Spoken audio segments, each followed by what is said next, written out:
জীবনের কোনো ক্ষেত্রে হতাশ হওয়ার কোনো সুযোগ নাই।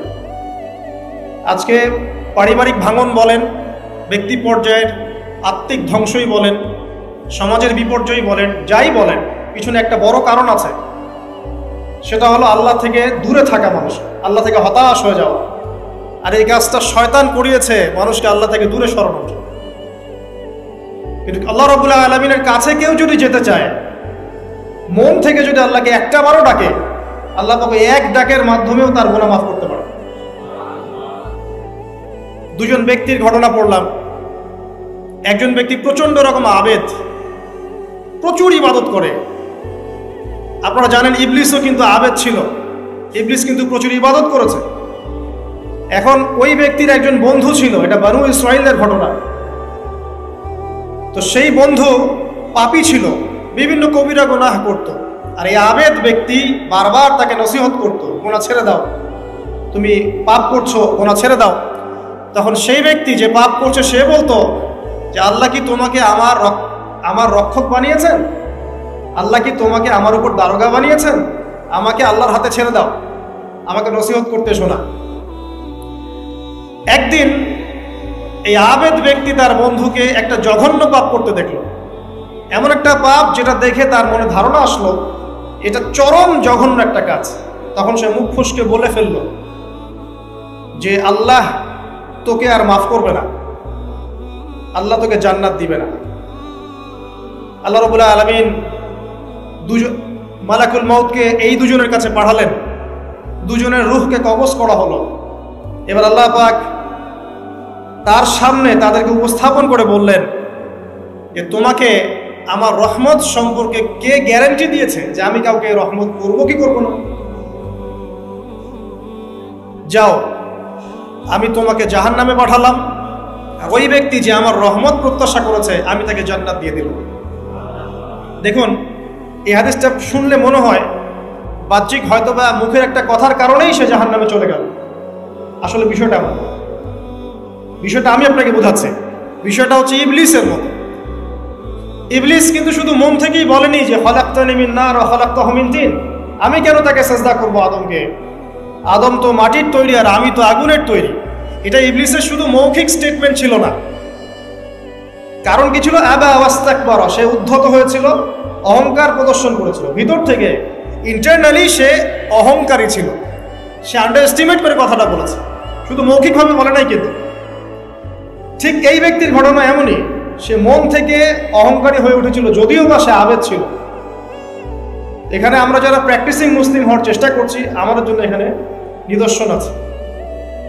অচত নামাজ পড়েই ভেবে বসবেন না যে অনেক কিছু করে ফেলছি, এক চিল্লা দিয়ে মনে করে ফেলবেন না যে দিনের জন্য অনেক কিছু করে ফেলছি।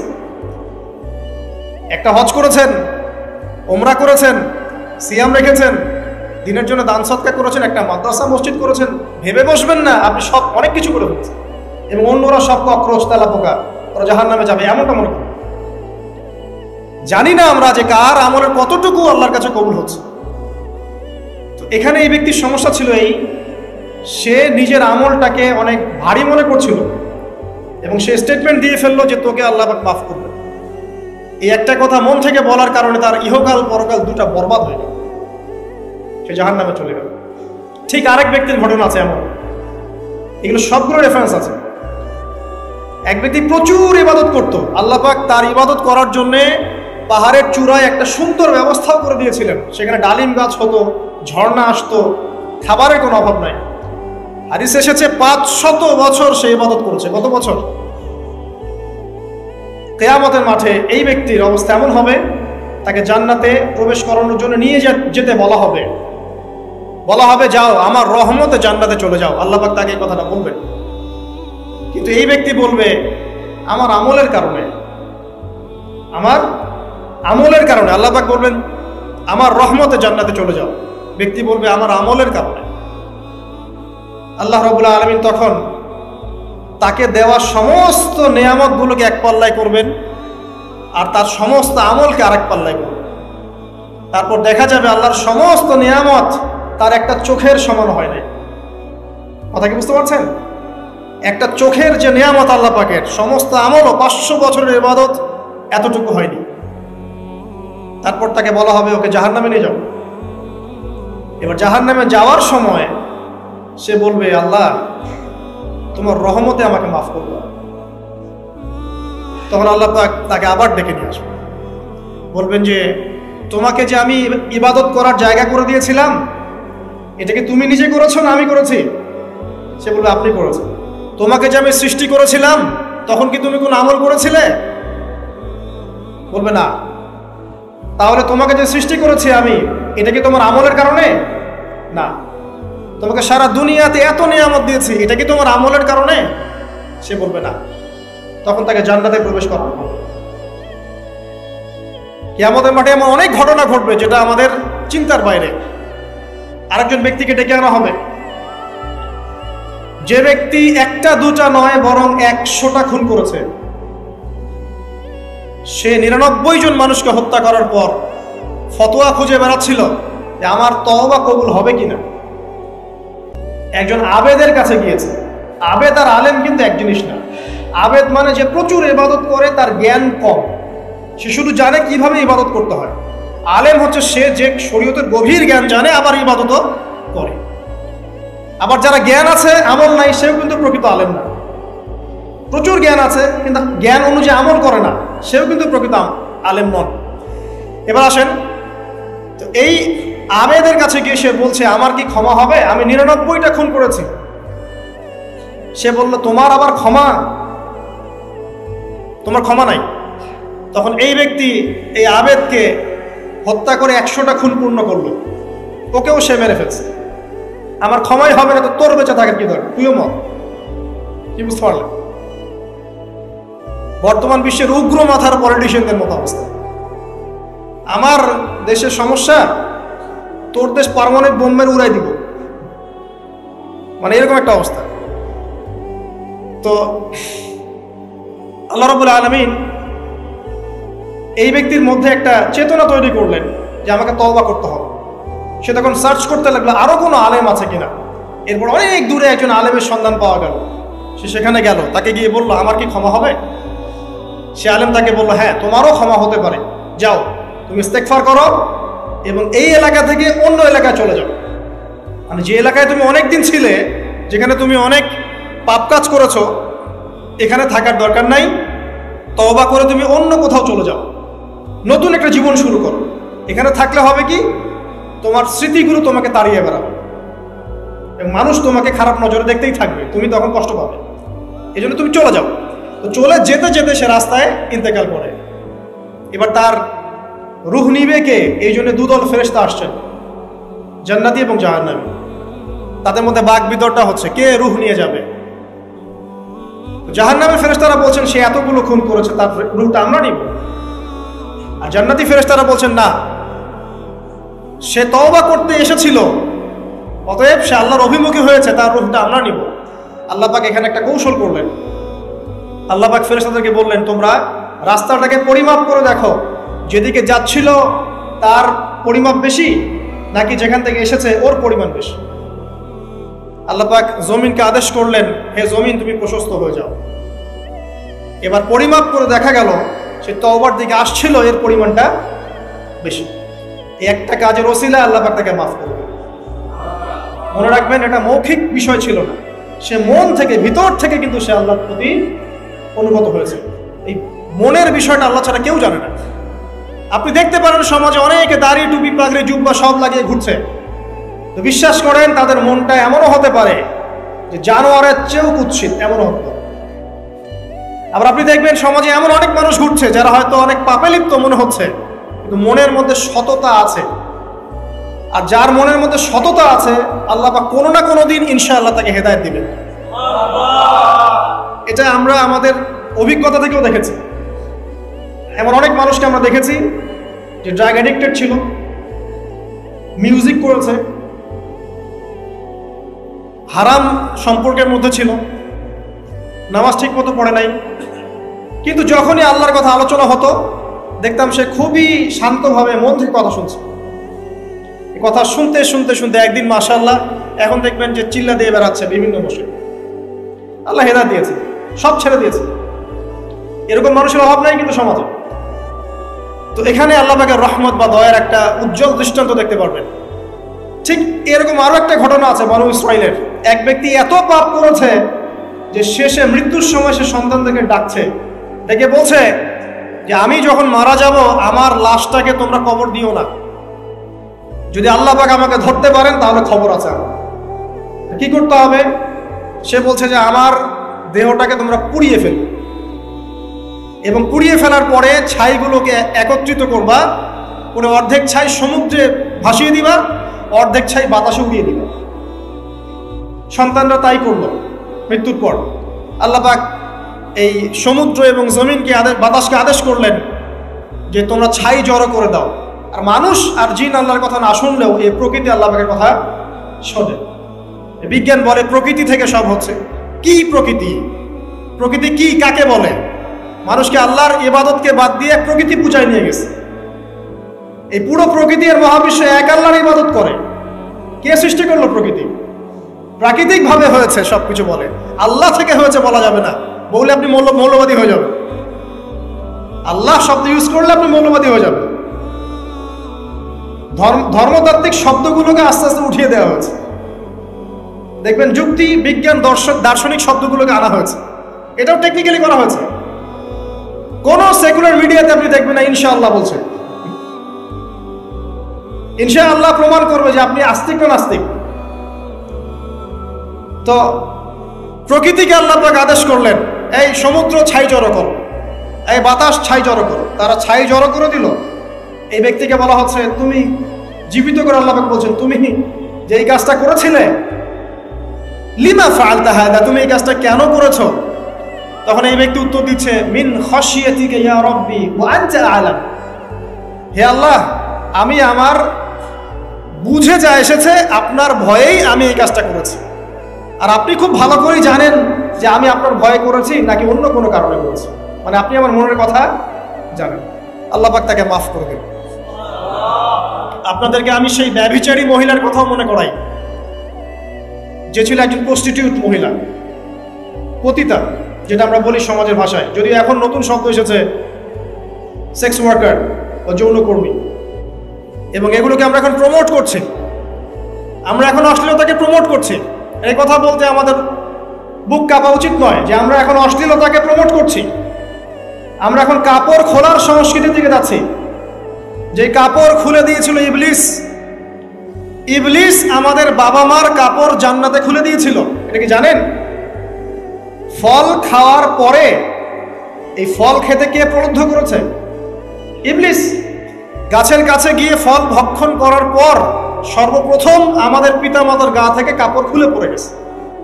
আমাদের পিতামাতাকে মহাবিশ্বে নগ্ন করে দিয়েছে ইবলিস, আর তার অনুসারীরা এই জমিনে আদম সন্তানদেরকে নগ্ন করছে এখন। অতএব এই যে একটা ট্রেন্ড এখন চলছে, দেখবেন হারাম রিলেশনশিপকে মিডিয়ার মধ্য দিয়ে প্রমোট করা হচ্ছে, মনে হয় একটা স্বাভাবিক বিষয়। কোনো বিষয় না এটা, যে কেউ জেনাই করতে পারে। জেনা পর্ন খুব নর্মাল। হালাল ভাবে যদি আপনি বিয়ে শাদী করতে যান তখন সমস্যা হচ্ছে। হালাল ভাবে যদি আপনি বিয়ে করতে যান তখন সমস্যা হচ্ছে।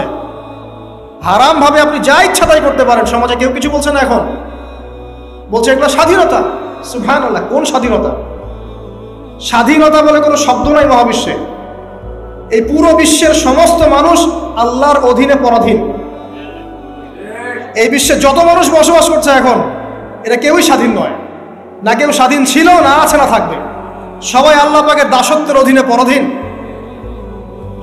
স্বাধীন সেই এই পৃথিবীতে যে ব্যক্তি শয়তানের তাবেদারি করে ও নফসের তাবেদারি করে, ও তো স্বাধীন, যা ইচ্ছা তাই করতে পারে।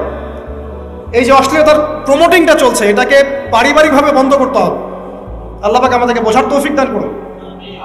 এগুলো যত বাড়বে সমাজে মহামারী আসবে, দেখে নিয়ে মহামারী আসবে, দুর্ভিক্ষ আসবে, সমাজে এমন সব রোগ ব্যাধির জন্ম হবে যেগুলোর নামও শোনে নাই মানুষ কখন, এবং সামনে ভূমিধস অপেক্ষা করছে, এগুলো আসবে।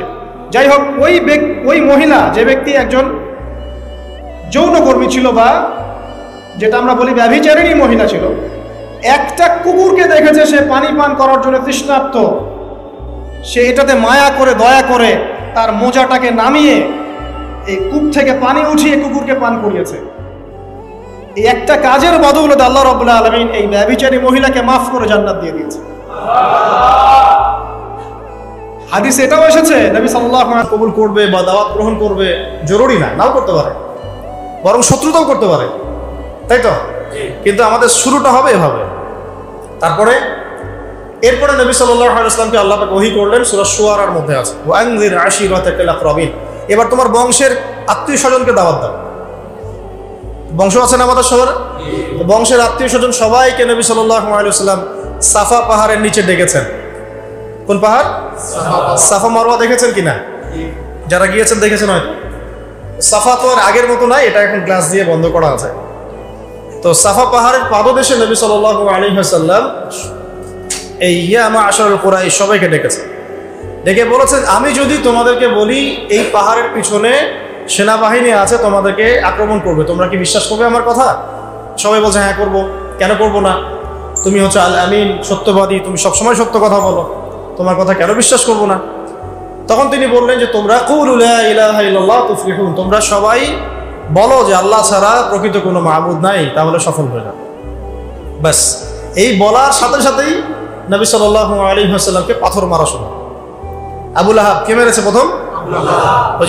ওই জন্যই তো সূরা নাজিল হলো, তাব্বাত ইয়াদা আবি লাহাবিন ওয়া তাব। ব্যাস, এই হলো শুরু। তারপরে নবী সাল্লাল্লাহু আলাইহি ওয়াসাল্লাম নবুয়তের বয়স কত? 23 বছর। কত বছর? এই 23 বছরের মধ্যে মক্কায় ছিলেন কত বছর বলেন? 13 বছর। আর মদিনায় 10। এই প্রথম 13 বছর মক্কায় ছিলেন। প্রথম 13 বছরে প্রথম 3 বছর তিনি এইভাবে গোপনে দাওয়াত দিয়েছেন। কত বছর? আমরা তো 3 দিন দাওয়াত দিয়ে হাবশায় যাই, তাই না? প্রথম 3 বছর আল্লাহর নবী গোপনে দাওয়াত দিয়েছেন, গোপনে গোপনে, individually, man to man, door to door. তারপরে তিনি প্রকাশ্যে দাওয়াত দেওয়া শুরু করলেন। আর যখনই প্রকাশ্যে দাওয়াত দেওয়া শুরু করলেন, ব্যাস তখনই তার উপরে অমানবিক সব নির্যাতন নেমে আসে। আমরা উমরা সফরে একবার মক্কায়, একবার মদিনায়, 2 বার আমরা জামাত আগে যেতে পারি নাই, কাতারের সামনে যেতে পারি নাই। তো তাপমাত্রা দেখলাম সেদিন প্রায় 44 ডিগ্রি তাপমাত্রা, 44 কি 42 ডিগ্রি তাপমাত্রা, প্রচণ্ড গরম। তো বাধ্য হয়ে একদিন মক্কায় আমাদেরকে রাস্তায় নামাজ পড়তে হয়েছে। রাস্তা মানে হারামের মধ্যেই, যারা হজ উমরা করেছেন তারা তো জানেন, হারামের সাথেই রাস্তায়। ওটা ওখানকার একটা কমন বিষয়, নামাজের আজান হয়ে গেলে মানুষ দাঁড়িয়ে যায় ওখানে, রাস্তায় দাঁড়িয়ে, হারামের মধ্যে। মদিনা তো একই অবস্থা। তো ওই গরমের মধ্যে আর জায়গা না পেয়ে রাস্তায় একদিন দাঁড়াতে হলো। দাঁড়াতেই, জায়নামাজের উপরে দাঁড়াতে আমাদের হিমশিম খেতে হচ্ছে, মনে হচ্ছে পা পুড়ে যাবে। তার উপর রুকু করা, সিজদা করা, তাশাহুদের শেষ বৈঠক, কপাল লাগানো। তখন একজন সাহাবীর কথা মনে পড়ছিল, বেলাল রাদিয়াল্লাহু আনহু। কোন সাহাবী? বেলাল রাদিয়াল্লাহু আনহু। এটা তো কিছুই না, তাকে মরুভূমির গরম বালির মধ্যে শুইয়ে উপর থেকে চাবুক মারা হয়েছে, তার উপর বুকে পাথর চাপা দেওয়া হয়েছে। তো নির্যাতনের, আমরা আসলে নির্যাতনের নও জানি না। এই যে আমাদের জেল, জুলুম, তারপরে গুম, এগুলো কিছু না। নির্যাতন যা হয়েছে সাহাবীদের উপরে এবং আমাদের নবী সাল্লাল্লাহু আলাইহি ওয়াসাল্লামের উপরে, এটা কল্পনার বাইরে। আমরা এটা কল্পনা করতে পারবো।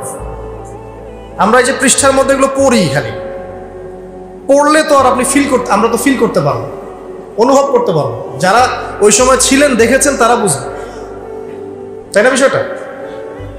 নবী সাল্লাল্লাহু আলাইহি ওয়াসাল্লামকে প্রায় 15 বার হত্যা করার চেষ্টা করা হয়েছে এবং তাকে মোটামুটি মানুষ প্রায় 15-16টা গালি দিয়েছে সারা জীবন।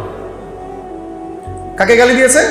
এমন একজন মানুষকে যার সামনেও কোনো গোনা নাই, পেছনেও কোনো গোনা নাই, যিনি তার সমস্ত পরিশ্রম করছেন উম্মার জন্য, তার নিজের স্বার্থে নয়। আর তিনি তো যাবেন মাকামে মাহমুদে, তিনি তো একদম জান্নাতুল ফিরদাউস, তার তো কোনো হিসাবও নাই, আছে? তাহলে তা তিনি কেন পরিশ্রমগুলো করলেন? কেন মার খেলেন? কেন গালি খেলেন? কাদের জন্য? আমাদের জন্য। আপনাদের তার সুন্নত সম্পর্কে জানিও না, তার জীবনীটা পড়ারও চেষ্টা করি, বা তার রেখে যাওয়া যে দিন, একটা আমানত, এই দিনটার খেদমতে কিছু করবো, সেটাও করতে হবে। আপনারা যদি কখনো হজ বা উমরা করতে যান, অবশ্যই রাসূল সাল্লাল্লাহু আলাইহি ওয়াসাল্লামের রওজায় তো যাবেন সালাম দিতে। যদি আপনার মধ্যে সততা থেকে থাকে, আপনি দেখবেন যে আপনার সালাম দিতে লজ্জা লাগবে, লজ্জা পাবেন। আমরা লজ্জা পাই দূরে দাঁড়িয়ে সালাম দিতে। কোন মুখ নিয়ে সামনে যাবেন? নবী সাল্লাল্লাহু আলাইহি ওয়াসাল্লাম কি ওখানে মৃত? এটা তো একটা আকীদার বিষয় মনে করেন। আল্লাহ নবী সাল্লাল্লাহু আলাইহি ওয়াসাল্লাম তার কবরে আল্লাহ রাব্বুল আলামিন যেভাবে রেখেছেন সেভাবে জীবিত।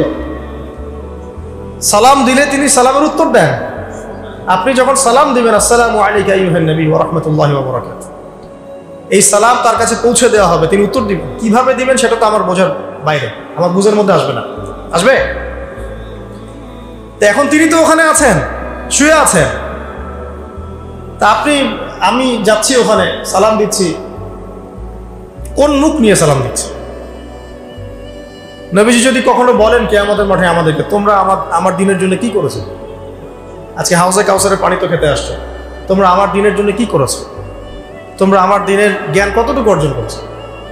দিনের জন্য কতটুকু দাওয়াতি কাজ করেছো? কতটুকু আল্লাহর রাস্তায় জিহাদ করেছো? কি করেছো? আমরা কি অ্যান্সার দেব? এগুলো আমাদেরকে ফেস করতে হবে। তো আজকে থেকে 100 বছর পরেই হোক আর 1000 বছর পরেই হোক, ফেস করতে হবে কিনা?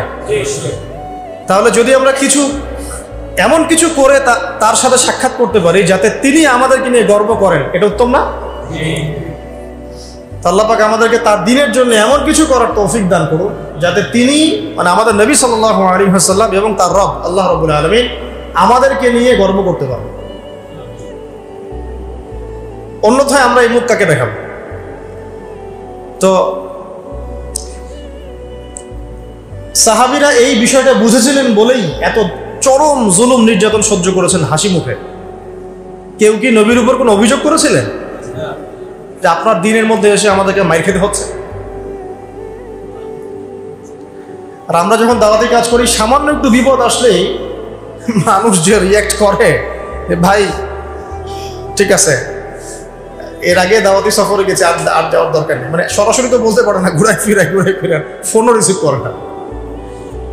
হ্যাঁ, কেউ যদি আল্লাহর রাস্তায় দাওয়াতের কাজ, দিন প্রতিষ্ঠার কাজ করতে যায়, তার উপর বিপদ আপদ আসে, বিপদ আপদ আসার আগ পর্যন্ত পিছনে থাকে, বিপদ আপদ আসলে আর পিছনে কাউকে পাওয়া যায়। এমন অনেক ওলামায়ে কেরাম বলেছেন যে আমরা জেলখানায় ছিলাম, আমাদেরকে দেখতে পানি পর্যন্ত দিতে যায় না, অথচ যখন আমরা বয়ান করতাম আমাদের বয়ানের সাথে সাথে বলতো ঠিক। বুঝতে পারছেন বাংলাদেশের অবস্থা? এই জন্যই বললাম যে এই জিনিসগুলো যদি সংশোধিত না হয়, বৃহৎ পরিসরে দিনের বিজয়টা সম্ভব না। কি স্বার্থে সাহাবীরা এই ত্যাগটা স্বীকার করেছেন? জান্নাতের স্বার্থে। আমরা নবী সাল্লাল্লাহু আলাইহি ওয়াসাল্লামের সাথে আছি কেন? আল্লাহর জন্য। আল্লাহর জন্য তাকে মহব্বত করি, আল্লাহর জন্য তার সাথে আছে। এবং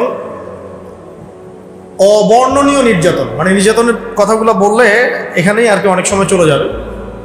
কোনো সাহাবী চামড়া পুড়িয়ে দেওয়া হয়েছে, কোনো সাহাবীর জ্বলন্ত আগুনের মধ্যে শুইয়ে দেওয়া হয়েছে, কোনো সাহাবীকে পৈতৃক সম্পত্তি থেকে বঞ্চিত করা হয়েছে, কোনো সাহাবীকে ঘরের মধ্যে বন্দি করে রাখা হয়েছে, কোনো সাহাবীকে শূলদণ্ড দিয়ে হত্যা করা হয়েছে। একজন মহিলা সাহাবীকে, মহিলাদের যে লজ্জাস্থান, এখানে বর্ষা ছিলেন, বর্ষা, চোখা বর্ষা, এই বর্ষা নিক্ষেপ করে হত্যা করা হয়েছে। সে সাহাবীর নাম সুমাইয়া রাদিয়াল্লাহু আনহা, সুমাইয়া রাদিয়াল্লাহু আনহা। তো তাদের স্যাক্রিফাইসের সামনে আমাদের স্যাক্রিফাইসের কোনো দাম আছে? এই নির্যাতন চলতে থাকলো প্রায় ধরেন 6 থেকে 7 বছর। কত বছর? অমানবিক নির্যাতন। এর মধ্যে আরো 3 বছর তাদেরকে সমাজ থেকে বয়কট করে দেওয়া হয়। সমাজের কেউ তাদের সাথে মিশবে না, কথা বলবে না, ব্যবসা করবে না, বিয়ে শাদী করবে না, কিছুই করবে না। মনে করেন আপনাদের এই কয়েকজন মানুষকে যদি সমাজ থেকে বয়কট করে দেওয়া হয়, বাড়িঘর থেকে সব উচ্ছেদ করে দেওয়া হচ্ছে, তাহলে এখন কি করবেন? কিভাবে চলবেন? খাবেন কি? কোথায় থাকবেন? 3 দিনে আমরা অস্থির হয়ে যাব। 3 দিনে হবে না? 3 দিন কেন, 3 ঘন্টায় অস্থির হয়ে যাব। আর তাদেরকে এইভাবে বয়কট করে রাখা হয়েছে 3 বছর। কত বছর? এই 3 বছর তারা ছিলেন শিয়ারে আবু তালেব। আবু তালেব, চাচা আবু তালেবের পাহাড় ছিল, ওই পাহাড়ের পাদদেশে তারা থাকতেন। এত ফ্লেক্সিবল ছিল না লাইফটা। তাঁবুর নিচে থাকতেন, ওই সময় তারা ব্যক্তিত্বের পরিচয় দিয়েছেন। কেউ কেউ খাবার দিয়ে যেত, উট চালিয়ে দিত যে উটটা খাবার নিয়ে যাক। হামজা রাদিয়াল্লাহু আনহু বলতেন, এরকম অনুদানের খাবারের আমাদের দরকার নেই, খাবার খাই না, আল্লাহ যখন আমাদের ব্যবস্থা করবেন তখন আমরা। এই সময় কোনো কোনো ক্ষেত্রে এমন হয়েছে যে তারা গাছের ছাল পাতাও খেয়েছে, গাছের ছাল আছে না, ছাল পাতাও খেয়েছে। ওই সময় অনেক সাহাবী গর্ভবতী ছিলেন, সন্তান প্রসব হয়েছে, বাচ্চাকে দুধ দিতে পারছিলেন না। আপনারা কি অনুভব করতে পারছেন সিচুয়েশনটা কেমন ছিল? আমিও আসলে ব্যাখ্যা করতে পারছি না, তো এই অবস্থা ছিল 3 বছর। এরপরে আল্লাহ রাব্বুল আলামিনের পক্ষ থেকে সাহায্য আসলো, এই বয়কটটা উঠে যায় অলৌকিকভাবে। তাদের চুক্তিনামাটা আল্লাহ পাক পোকা দিয়ে খাইয়ে দিয়েছেন, কাবার মধ্যে লটকানো ছিল এটা। এই পুরো বিষয়গুলোর পিছনে কারা ছিল? আবু জেহেল, আবু লাহাব, উতবা, শাইবা, রাবিয়া, আসনাক বিন শারিক, এরকম কিছু নেতা। তো এই নেতারা কি নবীকে দেখে নাই? নবীর কোরআন তেলাওয়াত শোনে নাই? সাহাবীদেরকে দেখে নাই? নবী সাল্লাল্লাহু আলাইহি ওয়াসাল্লাম কি তাদেরকে দাওয়াত দেন নাই? তাদের কি দুনিয়াবী সম্পত্তির অভাব ছিল? তাদের কি রাজনৈতিক ক্ষমতার অভাব ছিল? নবীজি উল্টা বলেছিলেন, আপনারা যদি ইসলাম কবুল করেন, শুধু আরব না, পুরো বিশ্বের শাসন করতে হবে, শাসনভার পাবেন। পরবর্তীতে ইসলাম সারা বিশ্বে ছড়িয়ে পড়েছিল না? যে ওমর রাদিয়াল্লাহু আনহু প্রথম দিকে এক পর্যায়ে নবী সাল্লাল্লাহু আলাইহি ওয়াসাল্লামের বিরুদ্ধে চলে গিয়েছিলেন, তাই না? একটা বর্ণনা আছে না যে তাকে হত্যা করার জন্য খোলা তরবারি হাতে গিয়েছিলেন। ওই ওমর রাদিয়াল্লাহু আনহু যখন ইসলাম কবুল করলেন, আল্লাহ পাক তাকে খলিফা বানিয়ে দেন নাই? এটা নবীজি বুঝাচ্ছিলেন, আপনারা যদি ইসলাম গ্রহণ করেন, আমার চাচারা শুধু আরবের না, আজমের রাজত্ব পাবে, শুধু লা ইলাহা ইল্লাল্লাহ সাক্ষী দেন, ব্যাস। তারা এটা কেন করলো না? কারণ এটা করলেই তাদের দুনিয়াবী স্বার্থ নষ্ট হয়ে যাবে, তাদের এই মূর্তি কেন্দ্রিক ব্যবসা, তাদের পলিটিক্যাল ক্ষমতা, নবীর আনুগত্য করতে হবে। হ্যাঁ, তখন সবাই ধনী গরিব সমান হয়ে যাবে, মানুষে কোনো ভেদাভেদ থাকবে না, ঠিক আছে? ওদের মন গড়া অর্থনীতি চলবে না, ওদের মন গড়া সংস্কৃতি চলবে না। এক কথায় কোরআন এবং সুন্নাহর সামনে আত্মসমর্পণ করতে হবে, ব্যাস। এই কারণেই তো তারা করলো না। এখনো সারা বিশ্বে যারা করছে না, এইগুলো কারণ না? এছাড়া কোনো কারণ আছে? এইগুলোই কারণ। বুঝবেন, সিরাত শুধু পড়বেন না, সিরাতটাকে এই বর্তমান প্রেক্ষাপটের সাথে মেলাবেন। এখন সিরাত থেকে কিভাবে শিক্ষা নিতে হবে, এখন সিরাত থেকে আমরা কোন শিক্ষাটা নেব, কিভাবে নেব? এখন তো সেই উটের যুগ নাই, এখন আপনি এয়ারক্রাফটে চলছেন, ঠিক আছে? এখন তো সেই আপনার ঘোড়ায় আপনি চড়ছেন না, আপনি বাস ট্রাকে চড়ছেন, ইত্যাদি কারে চড়ছেন। কিন্তু দেখবেন পলিসিগুলো কিন্তু চেঞ্জ হয়নি। প্রযুক্তি পরিবর্তন হয়েছে, কিন্তু নীতি নৈতিকতা, পলিসিগুলো কিন্তু চেঞ্জ হয়। একই বিষয় ঘুরে ঘুরে আসবে, কিন্তু শুধু প্রযুক্তিগত পার্থক্য আর কিছু। যে দোয়া আপনি পড়তেন ওই সময়, ওই যুগে সাহাবীরা ঘোড়ায় উঠে বা গাধার পিঠে উঠে বা বাহনের পিঠে উঠে, ওই একই দোয়া আপনি পড়ছেন এখন প্রাইভেট কারে উঠে। মানে আপনার, যেটা আমি বোঝাতে যাচ্ছি যে পলিসি কিন্তু চেঞ্জ হয় নাই, চেঞ্জ হয়েছে কি? প্রযুক্তি, অবস্থান, সময়, এতটুকু। তাহলে সিরাতের শিক্ষা কি ওই যুগে চলবে, এই যুগে চলবে না? তাহলে ওই যুগে যেভাবে সিরাত থেকে দিন প্রতিষ্ঠা হয়েছে, এই যুগেও ওইভাবেই হবে, কিন্তু হয়তো প্রযুক্তিগত কিছু পার্থক্য থাকবে, পদ্ধতিগত কিছু পার্থক্য থাকবে, সুন্নাহ থাকবে একই, তাই না? তো সুন্নাহ প্রথম শিখলাম কি, একটু মনে করা দিই, আগে ইলম অর্জন, আগে কি? কোন কিসের ইলম? যে ইলম আপনাকে আল্লাহর দিকে নিয়ে যাবে, কোরআন, হাদিস, ইসলামের মৌলিক জ্ঞান। এরপরে আপনি যে কোনো জেনারেল শিক্ষাও শিক্ষিত হতে পারেন, কোনো সমস্যা নেই। যে জ্ঞান আপনাকে উপকৃত করবে ব্যাস, এবং আল্লাহর দিকে নিয়ে যাবে। তারপরে ইলম অনুযায়ী আমল, রিজিকটা হালাল হতে হবে, এবং তারপরে শুরু করবো দাওয়াতি কাজ। কোথা থেকে? আগে নিজের মানুষ, কাছের মানুষ, তারপরে আস্তে আস্তে আমার আত্মীয় স্বজন, আমার বন্ধু বান্ধব, পাড়া প্রতিবেশী, এই তো। এরপরে আল্লাহ পাক যাকে যত বড় ক্ষমতা দিবেন, যত বড় মাকাম দিবেন, সে তত বড় জায়গা থেকে দিনের জন্য দাওয়াতি কাজ করবে। আর আল্লাহ পাক তো একজনকে হঠাৎ করে উপরের মাকাম দেন না, আস্তে আস্তে আস্তে আস্তে আল্লাহ পাক নিয়ে যান, তাই না? এই তো। এবার আসেন, যখন দাওয়াতের কাজ করবেন তখন নির্যাতন আসবে কিনা? কি শিখলেন সুন্নাত থেকে? সাহাবীদের উপর এসে থাকলে আপনার আমার উপরেও আসবে। যদি না আসে, যদি কোনো রকমের কটাক্ষ, অপবাদ, গীবত, তহমত, সমালোচনা, জেল, ঘুম, হাবি জাবি, শারীরিক নির্যাতন, মানসিক নির্যাতন, এইগুলো যদি কোনোটাই না আসে, বুঝে নেবেন এটা কোনো দাওয়াতি না, এটা কোনো বলেছেন ইরহামু মান ফিল আরদ, তোমরা সবাই জমিনবাসীর প্রতি রহম করো। জমিনে মুসলিমই থাকতে হবে, তাদের প্রতি রহম করতে হবে এমন নয়, জমিনবাসী যারাই আছে সবার প্রতি রহম করো, জাতি ধর্ম বর্ণ নির্বিশেষে, এমনকি পশু পাখির প্রতিও দয়া করো। ইরহামু মান ফিল আরদ, জমিনে যারা আছে সবার প্রতি রহম করো। ইয়ারহামুকুম মান ফিস সামা, যিনি আসমানে আছেন তিনি তোমাদের প্রতি রহম করবেন ইনশাআল্লাহ। ইসলাম এই কথাগুলো বলেছে 1400 বছর আগে। আজকের এই বিশ্বে, সোকল্ড এই মডার্ন বিশ্বে যেখানে মানুষের রক্তের কোনো দাম নাই, সেখানে ইসলাম পশু পাখির অধিকার নিয়ে কথা বলেছে 1400 বছর আগে। কাদেরকে কি শিখাতে আসেন? কোরআন এবং সুন্নাহর বাইরে অভ্রান্ত সত্যের কোনো উৎস আছে? এখানে যা আছে তাই চূড়ান্ত। মানতে চাইলে মানেন, না মানতে চাইলে জাহান্নামে যান, কেউ তো বাধ্য করছে না। লাকুম দীনুকুম ওয়ালিয়া দীন। আল্লাহ পাকের রহমত দেখেন। আরেকটা ঘটনা আছে এমন, একটা বিড়ালকে বেঁধে রেখেছিল এক মহিলা, খাবার দেয় নাই, কষ্ট দিয়েছে। একটা বিড়ালকে খাবার না দিয়ে কষ্ট দেওয়ার কারণে এই মহিলাকে আল্লাহ পাক জাহান্নামে পাঠিয়েছে। এরকম কত ঘটনা আছে, এই ঘটনাগুলো হাদিসের পাতায় বর্ণিত আছে। কোরআনে কি বলছে দেখুন। কোরআনের আমি কয়েকটা পয়েন্ট আপনাদেরকে খালি বলছি, এটা নিয়ে আমি সকালে ভাবছিলাম। আল্লাহ পাক আদম আলাইহিস সালামকে সৃষ্টি করেছেন আমরা সবাই জানি, কিন্তু আল্লাহ পাক সূরা সাদের মধ্যে বলছেন ইবলিসকে, হে ইবলিস তোমাকে কিসে বারণ করলো আদমকে সিজদা করতে, যে আদমকে আমি নিজের হাত দিয়ে সৃষ্টি করেছি। আল্লাহ রাব্বুল আলামিন যে আমাদেরকে এত যত্ন করে ভালোবেসে সৃষ্টি করেছেন, এটা কি আল্লাহ পাকের দয়ার নিদর্শন নয়? মহাবিশ্বের অন্য কোন মাখলুক সৃষ্টির ব্যাপারে আল্লাহ পাক বলেন নাই খলাকতু বিয়াদাই, আমি নিজ হাতে তাকে সৃষ্টি করেছি। শুধু সৃষ্টি নয়, সৃষ্টি করার পর আল্লাহ পাক তাকে সমস্ত নাম শিক্ষা দিয়েছেন। এই যে জ্ঞান শিক্ষা দেওয়া, জ্ঞান, এটা আল্লাহ পাকের সবচেয়ে বড় নিদর্শনগুলোর মধ্যে অন্যতম। এবং আল্লাহ পাকের সবচেয়ে বড় দয়া, আমার মত এটা, মানব জাতির উপরে আল্লাহ পাকের সবচেয়ে বড় দয়াটা হচ্ছে কি জানেন? আল্লাহ পাক আমাদেরকে জ্ঞান শিক্ষা দিয়েছেন, ওহী নাজিল করেছেন। এটা সব কিছুর ঊর্ধ্বে। কারণ আপনি তওবা করবেন, জ্ঞান লাগবে। নামাজ পড়বেন, জ্ঞান লাগবে। রোজা রাখবেন, জ্ঞান লাগবে। যাকাত দিবেন, ইলম লাগবে। আপনি দিনের যে কোনো আমল করেন, ইলম লাগবে।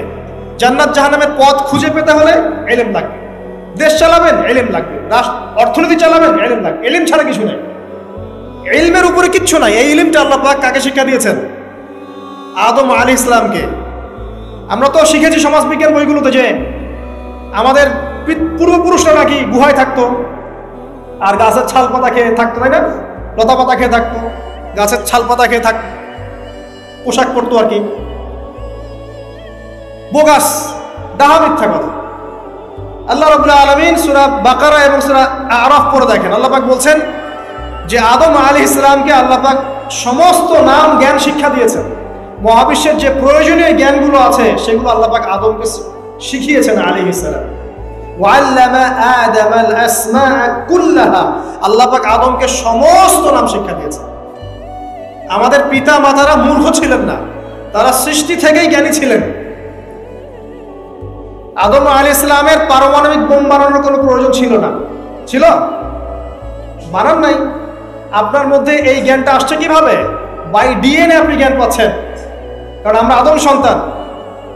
অনেক জ্ঞান আমাদের ভিতরেই আছে, এগুলো চর্চার মধ্য দিয়ে, গবেষণার মধ্য দিয়ে প্রস্ফুটিত হয় মাত্র। জ্ঞান ভিতরে আছে আমাদের, আমাদের পিতাকে জ্ঞানী করে পাঠানো হয়েছে। এই জ্ঞান শিক্ষা দেওয়াটা হচ্ছে আল্লাহ পাকের সবচেয়ে বড় দয়াগুলোর মধ্যে একটা, রহম করেছেন।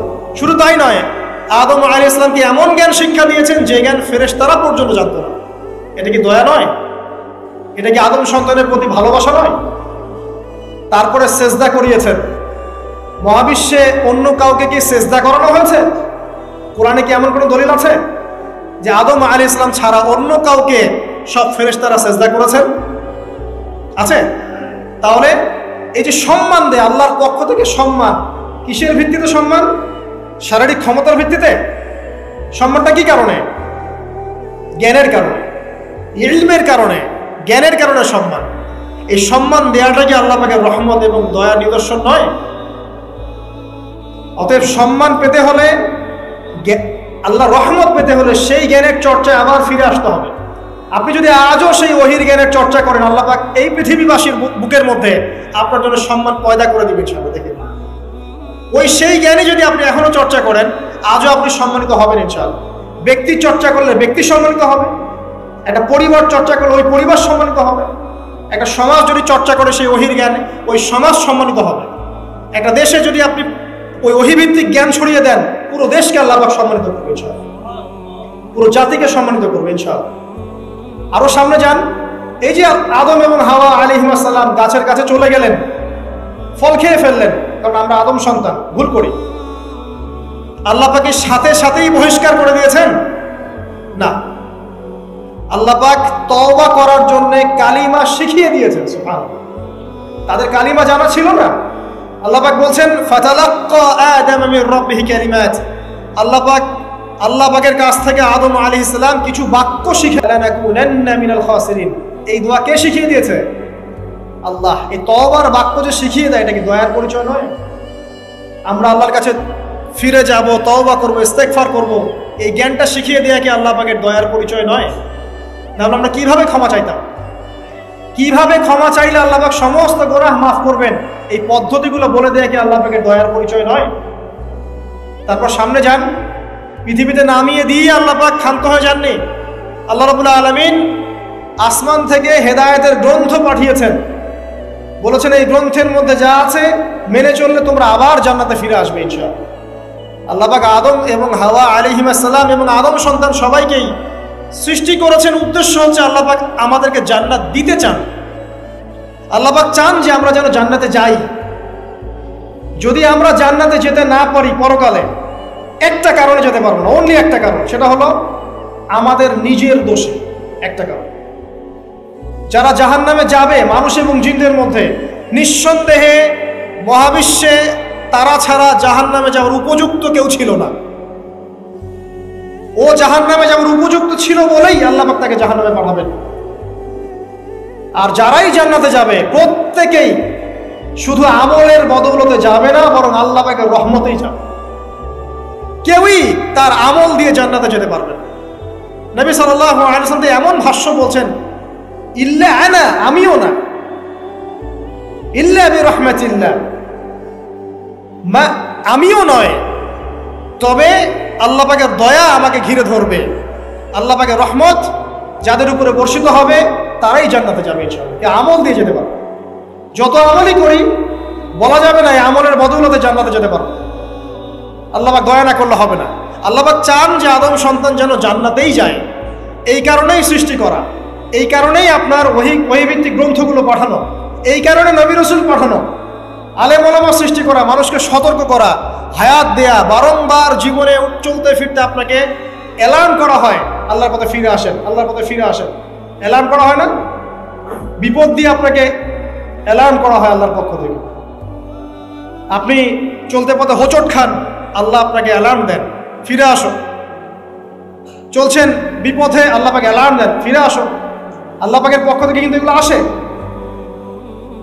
অদ্ভুত একটা হাদিস বললাম, অদ্ভুত বলতে বলছি অ্যামেজিং হাদিস, যে একজন সাহাবী বলছেন, সালমান রাদিয়াল্লাহু আনহু, তিনি বলছেন যে যখন মুমিনের উপর বিপদ আপদ বালা মুসিবত আসে, তখন মুমিনের এই বিপদ আপদ বালা মুসিবত রোগ শোকের বদৌলতে আল্লাহ পাক তার গুনাহগুলোকে মাফ করবেন এবং তার মর্যাদাকে বাড়িয়ে দেন, এবং সে আল্লাহর দিকে ফিরে আসার অনুশোচনা করার সুযোগ পায়। আর যখন কাফের মুশরিক বা ফাসিক মানুষকে এইসব রোগ ব্যাধি বিপদ আপদ বালা মুসিবত ঘিরে ধরে, তার দৃষ্টান্ত ওই ব্যক্তির ন্যায় যে ব্যক্তিকে, তার দৃষ্টান্ত সেই উটের ন্যায়, তার দৃষ্টান্ত সেই উটের ন্যায় যে উটটাকে তার মালিক বেঁধে রেখেছে, এরপর ছেড়ে দিয়েছে। সে উটটা বুঝতেও পারলো না কেন তার মালিক তাকে বেঁধে রাখলো আর কেনই বা তাকে ছেড়ে দিল। কথাটা কি বুঝতে পারছেন? যারা আল্লাহ দ্রোহী, তাদের উপর যখন বিপদ আপদ বালা মুসিবত আসতে থাকে, তারা বুঝে না যে কি জন্য আসলো আর কেন চলে গেল। কিন্তু মুমিন ব্যক্তি যারা মুসলিম, আল্লাহর অনুগত, তাদের বিষয়টা হচ্ছে এমন, বিপদ আপদ বালা মুসিবত রোগ ব্যাধি তাদেরকে আল্লাহর দিকে ফিরিয়ে নিয়ে আসবে। দেখুন, এই যে পৃথিবীতে নামিয়ে দেয়া, এরপর আল্লাহর পক্ষ থেকে ঐশী গ্রন্থগুলো পাঠানো, নবী রাসূল পাঠানো, আলেম ওলামা পাঠানো, আপনাকে হায়াত দেয়া, আপনাকে রিজিক দেয়া, এই শ্বাস নেওয়ার ক্ষমতা দেয়া, আপনাকে জ্ঞান বুদ্ধি দেয়া, বিবেক দেয়া, 3 বেলার খাবার, পোশাক, স্ত্রী সন্তান, কি দেয়নি আল্লাহ রাব্বুল আলামিন? এই যে সমস্ত নিয়ামতগুলো দেয়া, এগুলোর একটা উদ্দেশ্য, আপনি আমি যেন এটাকে উপলব্ধি করি যে এগুলো আল্লাহর পক্ষ থেকে আসছে এবং আল্লাহর দিকে আমরা অভিমুখী হই, এছাড়া কোনো উদ্দেশ্য নেই। সামনে যান, নূহ আলাইহিস সালাম, একদিন 2 দিনেই কি আল্লাহ পাক তার কওমকে ধ্বংস করে দিয়েছেন? 950টা বছর আল্লাহ রাব্বুল আলামিন সময় দিয়েছেন কওমকে, আল্লাহর দিকে ফিরে আসো, আল্লাহর দিকে ফিরে আসো। নবী দাওয়াত দিয়েছেন প্রায় 950 বছর, যখন তারা ফিরে আসে নাই, তারপরে আল্লাহ রাব্বুল আলামিন গজব দিয়ে ধ্বংস করেছেন। কারণ আমি বলেছি একটা কথা, আল্লাহ পাক শুধু রহমানুর রহিমই নন, বরং তিনি কিন্তু কঠোর শাস্তিদাতা, শাদীদুল ইকাব বটে। সামনে আরো যান, ইব্রাহিম আলাইহিস সালাম একা একটা মানুষ নমরুদের সাথে ফাইট করছেন, আগুনে ফেলেই দিল, সে আগুনকে আল্লাহ পাক ঠান্ডা করে ফেললেন। এটা কি আল্লাহ পাকের দয়া নয়? তার সন্তান ইসমাইলের কুরবানিটা দেখেন, আল্লাহ পাক বলেছেন কুরবানি করো, তিনি ডানে বামে প্রশ্ন করেন নাই। আমরা হলে প্রশ্ন করতাম, কেন করব? শিশু সন্তান, নিষ্পাপ, এটার কোনো যুক্তি আছে কিনা, লজিক আছে কিনা? তিনি কোনো লজিক দেখতে যাননি, আল্লাহ পাক বলেছেন করেছে। আল্লাহ রাব্বুল আলামিন তার এই ঘটনাটাকে তো সম্মানিত করলেনই, কিয়ামত পর্যন্ত কিন্তু এই ঘটনা মানুষ স্মরণ করবে। দয়া দেখেন, তার সন্তানের খাবার নাই, পানিও নাই, অলৌকিকভাবে আল্লাহ রাব্বুল আলামিন জামজাম কূপ সৃষ্টি করলেন, কিয়ামত পর্যন্ত থাকবে ইনশাআল্লাহ। দয়া নাই? এটা, এই কূপটা দেখলেই তো মুসলিম হওয়া যায়, এই জামজাম কূপটা দেখলেই তো মুসলিম হয়ে যাওয়া উচিত মানুষের। কোত্থেকে আসলো এই কূপ? এই পানির এত বৈশিষ্ট্য কেন? কখনো শেষ হচ্ছে না কেন? এটা নিয়ে ভাবলেই তো মুসলিম হওয়া যায়। হবে না, কারণ কি? আবা ওয়াস্তাকবার, উদ্ধত হয়েছে, অহংকার প্রদর্শন করছে। অহংকার মানে এই নয় যে আপনি সুন্দর জামা পরছেন, আপনি সুন্দর কাপড় পরছেন, আপনি ভালো একটা বাড়ি করেছেন, এটা অহংকারের পরিচয় নয়। বরং অহংকারের পরিচয় হচ্ছে বাতারুল হাক্কি ওয়া গামতুন নাস, সত্য জিনিস যেটা স্পষ্ট এটাকে অস্বীকার করা, আর অন্য মানুষকে ছোট করা, তুচ্ছ-তাচ্ছিল্য করা, এই হলো অহংকারের পরিচয়। ইউনুস নবীর কথা মনে আছে আপনাদের? ওই যে মাছের পেটের মধ্যে 3 দিন 3 রাত ঘুরছে আর ঘুরছে, একজন নবী হয়ে তাকে এই অবস্থা ফেস করতে হচ্ছে। এক পর্যায়ে তিনি বুঝতে পারছেন যে আমার কিছু একটা তো ভুল হয়েছে। আল্লাহর কাছে হাত তুলে দোয়া করলেন, লা ইলাহা ইল্লা আনতা সুবহানাকা ইন্নী কুনতু মিনাজ জালিমিন। দোয়ার পড়ার সাথে সাথে আল্লাহ পাক বললেন, যাও মাছ তুমি রেখে চলে আসো। এটা কি দয়া নিদর্শন নয়? শুধু তাই নয়, তাকে যখন দ্বীপে নামিয়ে দেওয়া হয়, তিনি অসুস্থ ছিলেন। আল্লাহ পাক সূরা সফফাতের মধ্যে বলেছেন যে আমি তার পাশে লাউ গাছ উৎপন্ন করলাম। কোন গাছ? খেতে পারেন, এর শাক এবং এই যে ফল, এটার মধ্যে নিঃসন্দেহে এমন এমন কিছু উপাদান আছে যেটা হয়তো আমরা জানিও না, আবিষ্কার করা হয়নি। তিনি সুস্থ হয়ে গেলেন, আলহামদুলিল্লাহ। কোথায় যাবেন? যে কোনো জায়গায় যান। নবী ঈসা আলাইহিস সালামকে চতুর্দিক থেকে আক্রমণ করছে ইহুদিরা। আল্লাহ রাব্বুল আলামিন তাকে এমন হেফাজত করলেন, তার কাছে তাকে উঠিয়ে নিলেন। এটা কি দয়ার পরিচয় নয়? এই যে একটু আগে তেলাওয়াত করলো শুরুর আগে নবী মূসা আলাইহিস সালামের ঘটনা, বনু ইসরাইল একটার পর একটা অবাধ্যতা করেই গেছে। আল্লাহ পাক তারপরেও তাদের কাছে নবী পাঠিয়েছেন, নবী মূসাকে পাঠিয়েছেন। ফিরআউনের মতো জালেম শাসকের হাত থেকে বনু ইসরাইলকে আল্লাহ পাক উদ্ধার করেছেন। এটা কি দয়ার পরিচয় নয়? নবী মূসা আলাইহিস সালাম গাছের নিচে বসে আছেন, খাবার নাই, বাসস্থান নাই, কিচ্ছু নাই, বরং তার গায়ে একটা অপবাদ দেওয়া হয়েছে যে তিনি নাকি একজন মানুষকে খুন করেছেন। অথচ তার ইন্টেনশন সেটা ছিল না।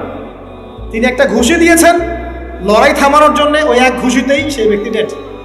এবার তিনি গাছের নিচে বসে দোয়া করছেন, রব্বি ইন্নী লিমা আনজালতা ইলাইয়া মিন খায়রিন ফাকির। আল্লাহ, আমি নিঃস্ব অসহায় হয়ে এখানে বসে আছি, তুমি আমার উপর তোমার যে রহমত পাঠাবে আমি তার ভিখারি হয়ে বসে আছি। দোয়া করার সাথে সাথেই ওই শুআয়ব আলাইহিস সালামের মেয়ে হেঁটে হেঁটে চলে আসেন। তিনি স্ত্রী পেলেন, তিনি শ্বশুর পেলেন, একজন নবী পরিবার পেলেন, বাসস্থান পেলেন, চাকরি পর্যন্ত পেলেন। 8 বছর তিনি রাখালি করেছেন শুআয়ব আলাইহিস সালামের ফার্মের মধ্যে। দয়া মুহূর্তেই চলে আসবে, শুধু আল্লাহর দিকে অভিমুখী হলেই হয়, এগুলো দয়া। আইয়ুব আলাইহিস সালামের কথা মনে আছে না? দীর্ঘদিন রোগে ভুগছেন, দীর্ঘদিন রোগে ভুগছেন, চিকিৎসা হচ্ছে না, ভালো হচ্ছে না, শেফা হচ্ছে না। এখানে যারা আধ্যাত্মিকত্ব নিয়ে পড়াশোনা করেন, লেখালেখি করেন, তারা বলেছেন তাদের কিছু কিছু কিতাবের মধ্যে, রোগটা যখন এমন একটা দাওয়াতই না, এটা একটা গোলালু মার্কা দাওয়াত। সব তরকারিতেই চলে, গরুর গোশতেও গোলালু, এমনি সবজিতেও গোলালু। ওটা এমন দাওয়াত যে দাওয়াতটা সুরসুরি মার্কা দাওয়াত। আমার বক্তব্য মানে এড়িয়ে যাব, আমি বিপদ এড়িয়ে যেতে চাই, আমি দাওয়াতের কাজ করতে চাই, কিন্তু বাবা আমার গায়ে আবার যেন কোনো কাদা না লাগে, খুব সতর্ক। এইসব দাওয়াতের নবী সাল্লাল্লাহু আলাইহি ওয়াসাল্লামের শিক্ষা। যখন হকপন্থী মানুষ কথাও বলবে বা কলমও ধরবে, তখন বিভিন্ন রকম কথাবার্তা আসবে সমাজে। এমন হতে পারে সবাই মিলে তাকে আক্রমণ করা শুরু করছে, এমনও হতে পারে। বিচক্ষণ জ্ঞানী মানুষরা এখান থেকেই বুঝে নেবে যে আল্লাহ পাক হয়তো সেই ব্যক্তিকে কবুল করেছেন বলেই এটা হচ্ছে, হয়তোবা, আল্লাহ ভালো জানে। আর যদি দেখা যায় ইসলামিক দাওয়াতি কাজ করছেন, রেভলিউশন মুভমেন্ট, অনেক বড় বড় কথা বলছেন, কোনো রকমের না কোনো বিপদ আপদ, না বালা মুসিবত, না কোনো গালি, না কোনো গিবত তহমত, কিছুই নাই, তো বুঝতে হবে যে এখানে হয় দাল মে কুচ কালা হয়, অথবা ইহা পে পুরি দাল হি কালা। কথা বুঝতে পারছেন? তো তাই বলে আমার এমন কিছু বলছি না যে নিজের ঘাড়ে বিপদ ডেকে নিয়ে আসবেন, এটাও ইসলামের সুন্নত নয়। উদউ ইলা সাবিলি রাব্বিকা বিল হিকমা, আল্লাহ রাব্বুল আলামিনের পথে মানুষকে প্রজ্ঞার সাথে ডাক। তো প্রজ্ঞাটা কি? প্রজ্ঞা মানে কি কাপুরুষতা? প্রজ্ঞার হেকমতের দোহাই পেরে আমি জায়নিস্টদের এগেনস্টে কোনো কথা বলতে পারবো না, হ্যাঁ, ইহুদি খ্রিস্টান সভ্যতার বিরুদ্ধে কোনো কথা বলতে পারবো না, আমি প্যালেস্টাইন ইস্যু নিয়ে কোনো কথা বলতে পারবো না, এটা কি প্রজ্ঞার পরিচয় না কাপুরুষতার পরিচয়? তাহলে কোনটা প্রজ্ঞা কোনটা কাপুরুষতা এটাও বুঝতে হবে। এখন দাওয়াতের অঙ্গনে নেমে আমি বুঝেছি যে বহু মানুষ এই হিকমা শব্দের দোহাই দিয়ে কাপুরুষ হয়ে গেছে। হিকমার দোহাই দিচ্ছে, এদিকে সে কাপুরুষতাকে লুকাতে চাচ্ছে, সে নিজের কাপুরুষতাকে হিকমা শব্দের আড়ালে লুকাতে চাচ্ছে। আমরা সত্য মিথ্যা খোলামেলা বলবো, আমাদের বলা পর্যন্তই তো দায়িত্ব। এখন আপনার আমার হাতে তো কোনো পাওয়ার নাই যে আপনি ইম্পোজ করবেন কিছু। এখন আপনি অন্যায় দেখলে মুখ দিয়ে প্রতিবাদ করতে পারবেন, আর সেটাও না পারলে অন্তর দিয়ে ঘৃণা করতে পারবেন, কিন্তু অন্যায় দেখলে আপনি এখন হাত দিয়ে পিটাতে পারবেন না। আপনাকে পিটানোর এখন অথরিটি দেওয়া হয় না, দেওয়া হয়েছে? যাদের সে অথরিটি আছে তারা যদি না পিটায় তারা গুনাহগার হবে, হবে কি না? যাদের এই অধিকার অথরিটি আল্লাহ পাক দিয়েছেন তারা যদি ওই হাত দিয়ে প্রতিবাদ না করে তারা গুনাহগার হবে। এখন আমার হাতে হাতের ক্ষমতা নাই, মুখের ক্ষমতা আছে, এটা আছে তো অ্যাটলিস্ট। তো বাস আপনি মুখ দিয়ে হকটাকে স্পষ্ট করবেন, এটা আমাদের দায়িত্ব। সিরাত থেকে শিখলাম। তখন কি হবে? নির্যাতন আসবে, শিয়ারে আবু তালেবের মতো অবস্থাও হতে পারে। এবার কি, একটু ধৈর্য ধরেন, এখান থেকে শেষ করে দিব। এবার দেখেন কিভাবে টেবিল ঘুরে যাচ্ছে। এই চরম নির্যাতন, নিপীড়ন, খাবারের কষ্ট, শারীরিক কষ্ট, মানসিক কষ্ট, এর মধ্যে আবার আল্লাহ নবী সাল্লাল্লাহু আলাইহি ওয়াসাল্লামের যে মক্কার শেল্টার চাচা আবু তালেব, তিনিও ইন্তেকাল করলেন। আবু তালেব তিনিও ইন্তেকাল করলেন। এই চাচা ইসলামের জন্য যা করেছেন আমরা সারা জীবনে এখন করতে পারি নাই। বিশ্বাস করছেন না? চাচা আবু তালেব ইসলামের জন্য যা করেছেন আমরাও এখনো সেটা করতে পারি নাই। তিনি শুধু কালিমাটা পড়েন নাই, সুবহানাল্লাহ। তাহলে কালিমার মূল্য বুঝি আমরা একটু। আল্লাহ পাক যে আমাদেরকে কালিমা পড়ার তৌফিক দিয়েছেন, আমরা কত সৌভাগ্যবান, আল্লাহ আমাদেরকে কত মহব্বত করেন সেটা একটু বোঝার চেষ্টা করেন। একজন ব্যক্তি নবী সাল্লাল্লাহু আলাইহি ওয়াসাল্লামকে খাবার, বাসস্থান, আপনার সামাজিক সাপোর্ট, অর্থনৈতিক সাপোর্ট সব দিয়েছেন, এবং বাবা ইন্তেকাল করার পরে, মা ইন্তেকাল করার পর, দাদা ইন্তেকাল করার পর তিনি তাকে মানুষ করেছেন। প্রায় কত বছর? প্রায় 30-40 বছর আল্লাহ নবী তার আন্ডারেই ছিলেন। তো সেই মানুষটা কালিমা পড়তে পারেন না। আল্লাহু আকবার। সেই মানুষটা ইন্তেকাল করলেন ওই বছরেই, তার মাত্র 6 মাসের মধ্যেই। কোনো বর্ণনা আসছে 7 দিন, আর কোনো জায়গায় আসছে 6 মাস। তার মধ্যে নবী সাল্লাল্লাহু আলাইহি ওয়াসাল্লামের প্রিয়তম স্ত্রী কে? খাদিজা রাদিয়াল্লাহু আনহা, তিনিও ইন্তেকাল করলেন। সিচুয়েশনটা বুঝতে পারছেন কত খারাপ? নবী সাল্লাল্লাহু আলাইহি ওয়াসাল্লাম প্রচুর, এই বছরটাকে বলা হয় আমুল হুজন। কি বলা হয়? বলেন, আমুল হুজন মানে কষ্টের বছর, কষ্টের উপর কষ্ট, কষ্টের উপর কষ্ট। তো এখন আল্লাহ পাক তো দেখছেন তার হাবিব কষ্ট পেয়েছেন, পাচ্ছেন কিনা? আল্লাহ পাক তাকে এখন খুশি করাতে চাইলেন। এই খুশি করানোর জন্য আল্লাহ রাব্বুল আলামিন তাকে এই মাটি থেকে সরাসরি আরশ পর্যন্ত নিয়ে গেলেন। সুবহানাল্লাহ। এই মেরাজের ঘটনা ঘটে। মেরাজের ঘটনায় গিয়ে নবী সাল্লাল্লাহু আলাইহি ওয়াসাল্লাম এত যে অলৌকিকত্ব দেখলেন, জান্নাত, জাহান্নাম, আল্লাহ পাকের সাথে কথা বলা, ওহী প্রাপ্ত হওয়া, বারজাখে কার কি শাস্তি হচ্ছে দেখছেন, জেরুজালেমে ওখানে গিয়ে নামাজ পড়লেন, নবীদেরকে নিয়ে নামাজ পড়লেন। তো এটাতে তিনি তার যে ব্যথা, শোক, এগুলো ভুলে গেলেন। স্বাভাবিক তো, যদি কোনো ব্যক্তি আল্লাহ পাকের সাথে কথা বলার সৌভাগ্য লাভ করে, তার মনের মধ্যে আর কোনো কষ্ট থাকবে কখনো? সব কিছু ভুলে গেলেন নবী সাল্লাল্লাহু আলাইহি ওয়াসাল্লাম এই মেরাজ হল। মেরাজের আলোচনা মেরাজের সময় হবে ইনশাআল্লাহ। তো মেরাজের ওখানেই কিন্তু 5 ওয়াক্ত নামাজও ফরজ হল। কত ওয়াক্ত? আচ্ছা, মেরাজে এটা বলে নেই, মেরাজে 3টা হাদিয়া দেওয়া হয়েছে স্পেশাল। কয়টা? এক, এই যে 5 ওয়াক্ত নামাজ, যেটা উম্মতে মুহাম্মাদের এখন 80% মানুষ পড়ে না। আল্লাহ ভালো করে, যেই নবী মেরাজে গিয়ে এটা হাদিয়া নিয়ে আসলেন, ওই নবীর হতভাগা উম্মত নামাজ পড়ে না। আবার ইহুদি খ্রিস্টান মাইট দিলে তখন আবার বলে, কেন মাইট দিচ্ছ? আমাদের উপরে বিপদ কেন আসে? আসবেই তো বিপদ, আরো বেশি আসবে। মাইট তো আরো খাইতে হবে, নামাজই তো ছেড়ে দিচ্ছে, আসবে কি না? ইহুদি খ্রিস্টানরা যত বড় পাপী হবে, ওরা অত শক্তিশালী হবে, জানেন? আর আমরা যত বেশি পাপ করব তত মাইর খাবো। দুজনের অবস্থা আলাদা, উল্টা। ওরা যত পাপ করবে, যত শয়তানি করবে, অত শক্তিশালী হবে, আর আমরা যত পাপ করব তত মাইর খাবো। 2 নম্বর, নবী সাল্লাল্লাহু আলাইহি ওয়াসাল্লামকে দেয়া হলো সূরা বাকারার শেষের 3 আয়াত। সূরা বাকারার শেষের 3 আয়াত মেরাজে একদম আরশের কাছাকাছি, নূরের পর্দা দিয়ে। তো এই সূরা বাকারার শেষের 3 আয়াত কয়জন জানে? জিজ্ঞেস করেন। মাদ্রাসা পড়া ছেলে পেলে বাদ দিয়ে কয়জন জানে? 3 নাম্বার দেয়া হলো একটা ওয়াদা। হে মুহাম্মদ সাল্লাল্লাহু আলাইহি ওয়াসাল্লাম, আমি তোমাকে ওয়াদা করছি, তোমার উম্মতের কোনো ব্যক্তি, নারী হোক পুরুষ হোক, ছেলে মেয়ে, নারী পুরুষ, আবাল বৃদ্ধ, যে হোক না কেন, যত পাপই করুক, আসমান জমিন সমান পাপ নিয়েও যদি আমার সামনে আসে, কিন্তু আমার সাথে কাউকে শরিক করে নাই, শিরকের পাপ নাই, ইনশাআল্লাহ আমি তার সামনে আসমান জমিন সমান ক্ষমা নিয়ে হাজির হব। এটা ওয়াদা করা হচ্ছে। শিরক যে কত প্রকার আর কি কি, আর আমরা যে কত শিরকে আছি, এটা তো অন্য আলোচনা। ঈমান ভঙ্গের কারণগুলো পড়ে দেখেন। কত দাড়ি টুপি বলা মানুষ যে মুশরিক হয়ে বসে আছে, আল্লাহ ভালো জানে। শিরক এত সূক্ষ্ম, এত ব্যাপক। এমনকি আল্লাহ পাকের বিধান, যে বিধানগুলো নাজিল করা হয়েছে, এগুলোকে কেউ যদি হারাম মনে করে, না আল্লাহ হালাল করে দিয়েছেন, ও হারাম মনে করছে, আবার আল্লাহ হারাম করেছেন, ও হালাল করে নিচ্ছে, এটাও শিরকের মধ্যে পড়ে যায়, কুফুরির মধ্যে পড়ে যায়। যাই হোক, তাহলে 3টা জিনিস আমরা রক্ষা করবো ইনশাআল্লাহ। তাওহীদে থাকবো ইনশাআল্লাহ। সূরা বাকারার শেষ 3 আয়াত প্রত্যেক দিন রাতের বেলা পড়বেন, প্রত্যেক দিন রাতের বেলা। এছাড়া আপনি যখন তখন পড়তে পারেন, কিন্তু কমপক্ষে রাতের বেলা। রাত মানে সূর্য ডুবে গেছে এরপর থেকে রাত, মাগরিব থেকে নিয়ে ঘুমানো পর্যন্ত, বা তাহাজ্জুদও পড়তে পারেন। অনেক ফজিলত। সারা রাত আপনার সমস্ত যে ক্ষতিকর বিষয়গুলো আছে, এগুলো থেকে আল্লাহ আপনাকে হেফাজত করবেন। এমনকি সারা রাত আপনি যদি তাহাজ্জুদ পড়তে নাও পারেন, ওই নেকিটা আপনাকে লিখে দেওয়া হবে ইনশাআল্লাহ। আরেকটা হলো কি বললাম, 5 ওয়াক্ত নামাজ।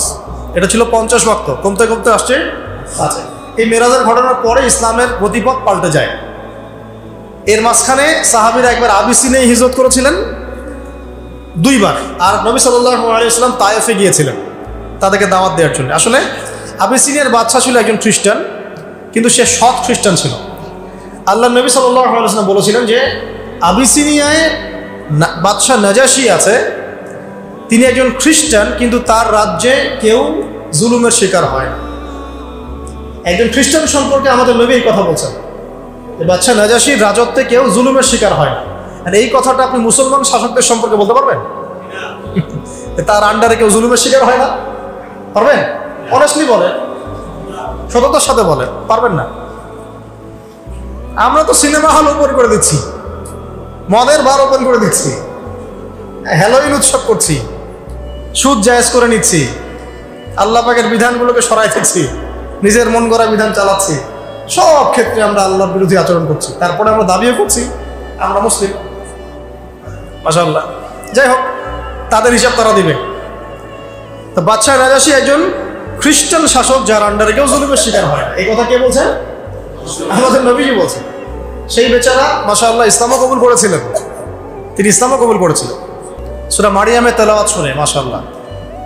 তো আল্লাহর নবী গিয়েছেন তায়েফে। আবার এদিকে তায়েফের 3 গোত্র, আব্দে ইয়ালাইল, আব্দে মাসউদ আর হাবিব বিন আমর, এরাও ইসলাম কবুল করে নাই, উল্টা আল্লাহ নবীকে রক্তাক্ত করেছেন। মনে আছে ঘটনা?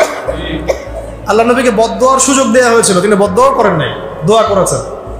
এরপরে নবী সাল্লাল্লাহু আলাইহি ওয়াসাল্লাম মক্কায় ঢুকে, হজের মৌসুম তখন চলছে। এবার বোঝেন কি হলো। এইবার আল্লাহ পাক পুরো এই গতিপথ পরিবর্তন করে। ওই যে দূরে মদিনা, প্রায় 400-500 কিলোমিটার দূরে, ওখান থেকে 6 জন যুবক, কয়জন? 6 জন যুবক এই মক্কায় আসলো। এই যুবকদের ব্যাপারে একটু বলি। এই যুবকরা শুনেছিলেন যে শেষ জামানায় একজন নবী আসবে। কে আসবে? কার কাছ থেকে শুনেছেন? ইহুদিদের কাছ থেকে। ইহুদিদের তাওরাত, জাবুর, এগুলোর মধ্যে লেখা আছে শেষ জামানায় একজন নবী আসবে, এই বংশ থেকে, তার নাম হচ্ছে আহমদ। কি নাম? আহমদ। আচ্ছা, এটা কারা শুনেছেন? এই 6 জন যুবক, আওস এবং খাজরাজ গোত্রের 6 জন যুবক। আসআদ বিন জুরারা তাদের নেতা ছিলেন। তারা এসে যখন হজ করতে আসছেন, তখন কিন্তু একটা হজ ছিল বিকৃত। ওই হজের মৌসুমে আল্লাহ নবী তাদেরকে দাওয়াত দিলেন। তারা সাথে সাথে ইসলাম কবুল করলেন, দেরি করলেন। তারা শুনেছিলেন যে একজন নবী আসবেন। আপনি কি সেই নবী? হ্যাঁ, আমি সেই নবী। তিনি কোরআন শোনালেন। আর কোরআন যে ব্যক্তি মন থেকে শুনবে, বুঝবে, সে তো বুঝবে এটা আল্লাহর পক্ষ থেকে আসে, এটা মানুষের রচনা হতে পারে। এই 6 জন সৌভাগ্যবান মদিনা থেকে এসে ইসলাম কবুল করে গেলেন। মদিনার তখনকার নাম ছিল ইয়াসরিব। কি নাম ছিল? ইয়াসরিব। ব্যাস, এই যে ঘুরছে এবার গতিপথ। মক্কার গন্ডি পেরিয়ে এখন ইসলাম আবিসিনিয়ায় চলে গেছে, তায়েফে চলে গেছে, মদিনায় যাচ্ছে। দাওয়াতের বিষয়গুলো বুঝতে পারছেন কিভাবে আগাবে? এভাবেই আল্লাহ তাকে আগিয়ে নেবেন ইনশাআল্লাহ। বাংলাদেশ কিছু না, আরো অন্যান্য বহু দেশে চলে যাবে। এখানেই ইসলাম কায়েম হতে হবে নট নেসেসারি। আল্লাহ চাইলে অস্ট্রেলিয়ায় কায়েম করতে পারে, আল্লাহ চাইলে মালয়েশিয়ায় কায়েম করতে পারে কিন্তু। হ্যাঁ, কোনটা? এটা হিজরতের আগের কথা। 6 জন হিজরতের আগের কথা। এখন হিজরত হয় নাই, হিজরত হওয়ার প্রেক্ষাপট হচ্ছে। আর এই 6 জনকে আল্লাহ নবী বললেন, তোমরা মদিনায় ফিরে যাও এবং ওখানে গিয়ে দাওয়াতি কাজ করো। এই যে এখন দাওয়াতি ডেলিগেশন টিম চলে যাচ্ছে, দাওয়াতি কাজ করতে শুরু করলেন। পরের বছর তারা আবার আসছে। এবার 12 জনকে নিয়ে আসছে। কয়জনকে নিয়ে? 12 জনকে।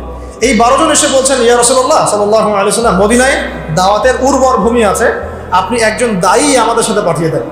একজন দায়ী আল্লাহ, মানে যে আল্লাহর পথে মানুষকে ডাকে।